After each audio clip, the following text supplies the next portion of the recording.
Hi guys, ఇండియాలో politician use చేసే top 5 కార్స్ని తెలుసుకుందాం. సో ఈ వీడియోని ఒక లైక్ చేయండి guys before that. So let's get started.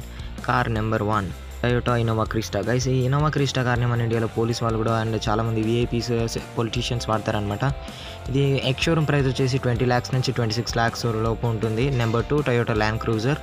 ఇది one of the VIP car అనమాట. మన పిఎం కార్ నుంచి సీఎం వాళ్ళందరూ ఇది చాలామంది సెలబ్రిటీస్ కూడా వాడతారు. Ex showroom price 2 crores 10 lakhs guys ఇది. నెక్స్ట్ నెంబర్ 3 మనందరి ఫేవరెట్ టయోటా ఫార్చునర్. ఈ కారు ఇండియాలో చాలా ఫేమస్ అనమాట, చాలామంది విఐపీస్ వాడతారు. సో ఈ కార్ ప్రైస్ వచ్చేసి 33 lakhs నుంచి 51 lakhs వరకు ఉంటుంది. ఇది ఎక్స్ షోరూమ్ ప్రైస్ వచ్చి ఆన్ రోడ్ 60 lakhs వరకు వెళ్ళిపోతుంది. నెంబర్ 4 మన మోదీజీ యూజ్ చేసే car land rover range rover guys. ఇది చాలా ప్రీమియం కార్ అనమాట అండ్ సేఫెస్ట్ కార్. 2 crores నుంచి 4 crores 5 crores వరకు కూడా ఉంటుంది car price. Next number 5 Mahindra Bolero. చాలామంది గవర్నమెంట్ ఎంప్లాయీస్ ఆఫీసర్స్ మహేంద్ర బొలెరోని వాడతారనమాట. దీన్ని 10 lakhs నుంచి 11 lakhs వరకు ఉంటుంది గైస్ దీని ప్రైస్.